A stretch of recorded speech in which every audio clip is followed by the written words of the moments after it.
안녕하세요. 어떤 일로 연락 주셨을까요?의 대한민국 등록 가사법 형사법 전문 변호사 지세훈 변호사입니다. 오늘은 계엄에 대해서 얘기해 보려고 합니다.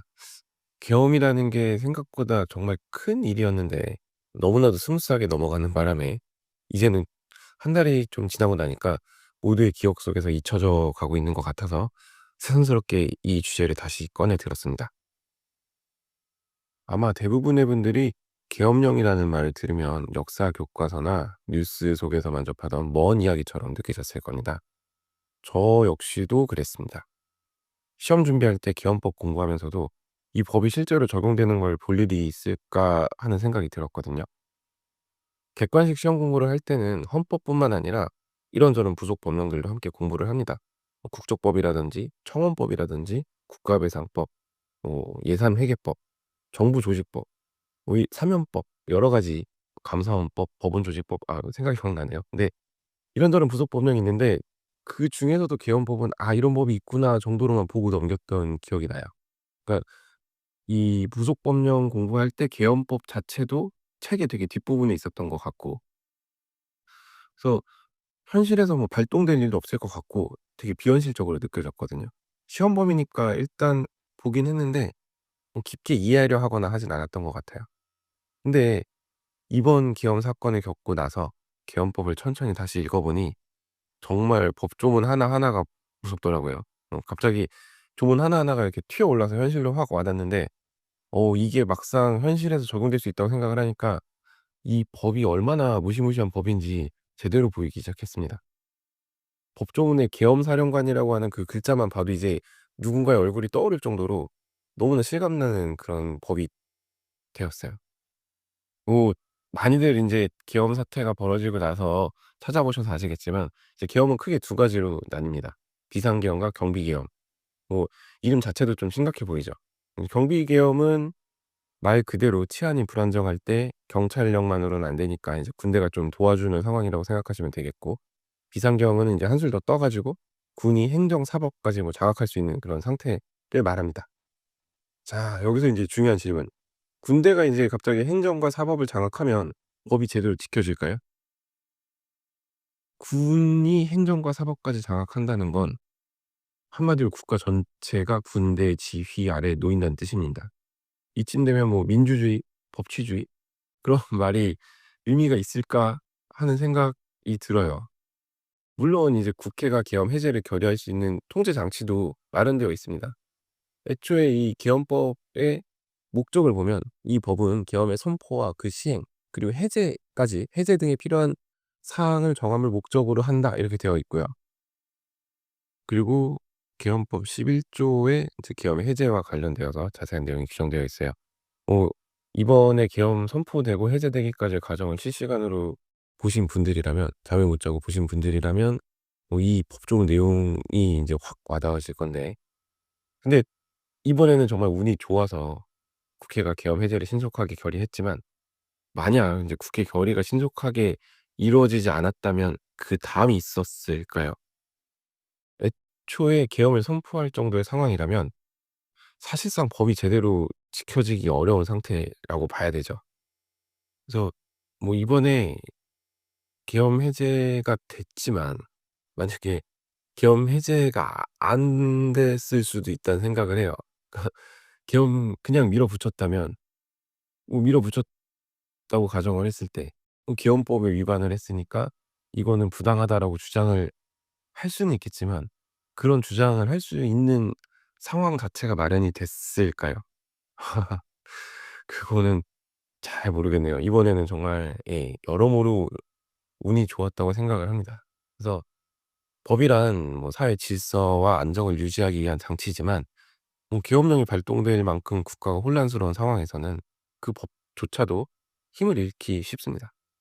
결국 이제 법이 힘을 발휘하려면 일단 법을 지키려는 의지 그리고 환경이 전제되어야 되는데 뭐 계엄령 선포하고 이런 위기 상황에서는 법보다 힘이 우선시될 가능성이 크다고 생각을 합니다. 계엄법을 찬찬히 잘 읽어 내려가다 보면 제9조 및 제9조 2에 계엄사령관의 막강한 특별조치권이 규정되어 있습니다. 내용을 조금만 살펴봐도 그 권한이 얼마나 강력한지 알 수 있는데요. 먼저 체포, 구금, 압수수색. 계엄사령관은 군사상 필요하다고 판단되면 언제든지 사람을 체포하거나 구금할 수 있습니다. 뭐 압수수색도 할 수 있죠. 뭐 일반적인 상황에서는 법원의 영장이 필요하지만 계엄령이 선포되면 그런 절차도 필요 없어집니다. 뭐 지금 영장을 받았네, 뭐 영장이 잘못 발부가 됐네, 영장으로 뭐 체포를 하네 마네 막 너무 어지러운 상황이 벌어지고 있는데, 뭐 계엄 선포되면 이런 거 다 필요 없다는 겁니다. 그냥 계엄사령관이 군사상 필요하다고 판단되면 언제든지 조치를 취할 수 있다는 거죠. 물론 이 조치 내용을 미리 공고해야 된다고 법에 규정은 되어 있는데 글쎄요. 그리고 거주 이전 제한, 언론 출판 집회 결사 제한, 사람들의 이동을 제한하고 언론과 출판의 자유도 통제할 수 있습니다. 뭐 집회와 결사, 단체 행동도 마음대로 제한할 수 있습니다. 민주주의의 근간인 표현의 자유, 집회의 자유가 하루아침에 사라질 수 있는 겁니다. 이제 거리에 응원봉 들고 나오고 하는 거는 정말 용감하신 분들만 할 수 있게 되는 거죠. 물론 이런 상황에서 다들 거리에 나오실 거라 생각을 합니다만, 어쨌든 실제 계엄이 선포가 되고 군인들이 막 거리에 나와 있는데 응원봉 들고 지금처럼 막 흥겨운 분위기에서 다 같이 집회를 하거나 하기는 어렵겠죠. 그리고 인제 또 살펴보면 군수품 동원 및 징발도 가능하다고 규정이 되어 있습니다. 필요하다면 군수품으로 사용할 물품을 조사하고 등록하며 반출을 금지할 수도 있습니다. 법적으로 개인 재산이 인제 군사적 필요에 따라서, 이 군사적 필요라는 말이 되게 무섭긴 한데 강제로 동원될 수 있다는 거죠. 그러니까 이게 군사적으로 필요하다고 그냥 판단을 하면 다 동원할 수 있다는 거죠. 마지막으로 국민 재산 파괴 소각. 여기서 더 충격적인 건 작전상 필요하다면 국민의 재산을 파괴하거나 불태울 수 있다는 점입니다. 계엄사령관이 판단하기에 필요하면 누군가의 집이든 사업장이든 파괴하거나 소각할 수 있다는 겁니다.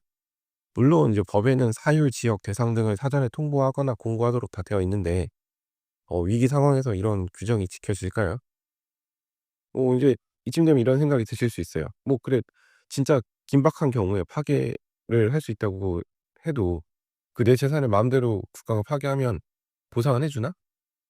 여기에 대해서 인제 기원법 제9조의 2는 파괴되거나 소각된 재산에 대해 정당한 보상을 해야 한다고 규정하고 있습니다. 하지만 여기도 예외가 있죠. 교전 상태에서 발생한 손실은 보상하지 않는다는 겁니다. 보상 청구는 국방부 장관이 정한 절차에 따라야 되고 보상금 지급 여부도 국방부 장관이 결정을 합니다. 이제 계엄법 시행령도 있어요. 계엄법 시행령에서 보상금의 청구 등에 대해서 자세히 규정을 하고 있는데요. 보상을 받기 위해서는 보상 심의회가 열려야 되는데 이 심의회라는 걸 규정하고 있다는 것 자체만 봐도 이 손실보상을 쉽게 받기 어렵다는 겁니다. 그러니까 인제 손실보상을 실손보험을 청구해서 받는 것처럼 뭐 쉽게 받기가 어렵다는 뜻이죠. 그리고 이 보상 절차에 대해서도 사전에 공고하도록 다 규정이 되어 있는데 이 공고 절차 자체도 차일피일 미뤄지면 돈 받기 쉽지 않을 겁니다. 그리고 행정기관에서는 손실액이 얼마인지 판단하기 위한 조사서나 확인서 같은 자료를 작성하도록 법에 규정이 되어 있지만 실제 위기 상황에서 그런 절차들이 제대로 진행될지는 미지수입니다. 결국 계엄사령관 판단에 따라서 개인의 재산이 파괴되거나 불태워질 수 있고 그에 대한 보상은 그 정부의 결정에 전적으로 의존을 해야 되는데 이런 상황에서 보상이 제대로 이루어질 수 있을지 한번 생각을 해 보시면, 예, 결국 계엄법은 스스로 모순을 안고 있는 법이라고 생각을 합니다. 국가의 질서를 유지하기 위해서 존재하지만 막상 발동되면 그 법조차도 권력 남용의 도구로 변질될 수 있는 겁니다. 그렇다 보니까 계엄령이라는 거는 이제 그 자체로 딜레마가 있는 거죠. 법적으로는 질서 유지를 위한 수단이지만 막상 계엄이 선포가 되면 그 순간부터 법의 경계가 되게 모호해지고 군의 권한이 어디까지 확장될지도 불투명해집니다. 법으로 권한을 규제한다고 해도 위기 상황에서는 그 규제가 얼마나 지켜질지 의문이고요. 사실 뭐 총 앞에서 어떤 법의 의미가 있겠습니까? 총구 앞에서는 어떤 법도 힘을 잃습니다. 아무리 법이 잘 만들어져 있고 견고한 통제 장치를 법에 세세하게 규정을 했다고 해도 물리적인 힘 앞에서는 법의 효력 자체가, 예, 그대로 날아갈 가능성이 큽니다. 계엄령을 선포할 정도로 극단적인 상황에서 법적인 절차를 누가 제대로 지키려고 할지 그것도 참 이미 군이 모든 권한을 장악한 상태라면 뭐 국회 결의, 뭐 법원의 판결 이런 것도 현실적으로 의미 없는 그런 종이 조각이 될 수 있어요. 그래서 궁극적으로 중요한 건 저희 시민의 의식이죠. 법과 제도는 언제든지 무너질 수 있지만 그 법을 지키고자 하는 국민의 감시와 참여는 쉽게 무너뜨릴 수 없습니다. 개헌법이 가진 위험성을 인식하고 국민 스스로가 권력의 남용을 견제할 수 있는 그런 사회적 분위기를 만들어가는 것이 무엇보다 중요합니다. 법이 힘을 잃는 순간에도 우리가 지켜야 될 가치와 원칙은 사라지지 않도록, 예, 법이 올바르게 작동하도록 하는 것은 결국 시민 한 사람 한 사람의 관심과 참여입니다. 민주주의는 법으로만 지켜지는 것이 아니라 그 법을 지키려는 시민들의 노력과 행동으로 유지되는 것이죠. 역사를 돌아보면 권력의 남용과 억압적인 조치들은 언제나 시민들의 침묵과 무관심 속에서 더욱 심화되었습니다. 법과 제도가 제대로 작동하지 않을 때 이를 바로잡을 수 있는 것은 깨어있는 시민들의 목소리였습니다. 평소에도 권력의 움직임을 감시하는 시민의 역할이 중요한 이유입니다. 만약 시민들이 어차피 아무것도 바뀌지 않아라는 체념에 빠진다면 그 순간부터 민주주의는 서서히 약해지게 됩니다. 시민들은 단순히 감시자로만 머물러서는 안 되겠죠. 권력의 남용을 방지하고 민주주의를 수호하기 위해서는 역시 적극적인 참여 행동이 필요합니다. 투표를 통해서 정당한 권력을 세우고 공론장을 통해서 사회적 논의를 이끌면서 필요할 때는 거리로 나아가서 다 같이 목소리를 내야 하죠. 이러한 행동들이 쌓여서 비상 상황에서도 법과 제도가 제대로 작동하도록 만드는 힘이 됩니다. 결국 권력을 견제하고 법을 지키는 것은 시민들의 지속적인 관심과 참여에 달려 있습니다. 마지막으로 시민의식은 단기적인 관심이 아니라 장기적인 책임감에서 비롯되어야 합니다. 이번처럼 위기 상황이 닥쳤을 때 이때만 반짝 관심을 두는 것이 아니라 평소에도 정치와 법, 사회 문제에 대한 관심을 지속적으로 가져야 합니다. 그래야만 위기 상황에서도 법과 제도가 올바르게 작동할 수 있는 토양이 마련됩니다. 결국 민주주의는 우리 모두의 책임이면서 우리가 살아가는 사회를 지키는 가장 강력한 방패는 바로 우리 스스로라는 사실을 잊지 말아야 됩니다. 저부터도 이러한 점을 명심하면서 살아야겠다고 지금 얘기를 하면서 다시 한번 다짐해 봅니다. 오늘은 평소에는 멀게만 느껴졌던 개헌법이 실제로 어떤 법인지, 그것이 얼마나 위험할 수 있는지 다시 한번 얘기를 해봤습니다. 뭔가 현실과 동떨어진 듯 하면서도 지금의 그 현실 그 자체인 얘기를 했는데요. 다음 에피소드에서는 이것보다는 조금 더 저희 생활에 밀접한 현실적인 유익한 그런 법률 이야기로 돌아오겠습니다. 이상 대한변협 등록 가사법 형사법 전문 변호사 지세훈 변호사였습니다. 감사합니다.